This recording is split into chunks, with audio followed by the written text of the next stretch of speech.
మన తెలంగాణ రాష్ట్ర వ్యాప్తంగా ఉన్నటువంటి పెన్షన్ లబ్ధిదారులకు తెలంగాణ కొత్త పెన్షన్ డబ్బులను 4,016 రూపాయలు 6,016 రూపాయల కొత్త పెన్షన్ డబ్బులను రిలీజ్ చేయడం అయితే జరిగింది. ఇక ఎట్టకేలకు ఎవరైతే తెలంగాణలో పెన్షన్ లబ్ధిదారులు ఉన్నారో వారికి సెప్టెంబర్ నెలకు సంబంధించినటువంటి పెన్షన్ డబ్బులు రేపు 9 గంటల సమయం నుంచి వారి వారి బ్యాంక్ ఖాతాలలోనైతే పంపిణీ అయినట్లు సమాచారం.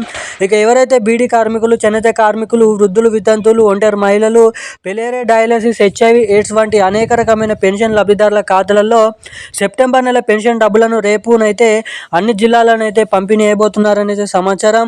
ఇక దీంతో పాటుగా ఎవరైతే మహిళలు ఉన్నారో మహిళలకి మహాలక్ష్మి పథకం కింద 2,500 రూపాయలు, ఏడాదికి 30,000 రూపాయల నిధులను రిలీజ్ చేస్తూ ఈ నెల చివరి ఆఖరిలో డబ్బులనైతే పంపిణీ అయినున్నారంట. ఇక ఈ నెల చివరి ఆఖరినే రైతులు ఎవరైతే ఉన్నారో యాసంగి రైతు భరోసా డబ్బులు ఎకరానికి 6,000 రూపాయల డబ్బులను కూడా ఈ నెల చివరి ఆఖరిలో నుంచి రిలీజ్ చేయనున్నట్లు అప్డేట్స్ అనేది విడుదల చేయడం అయితే జరిగింది. Thank you guys. జై హింద్.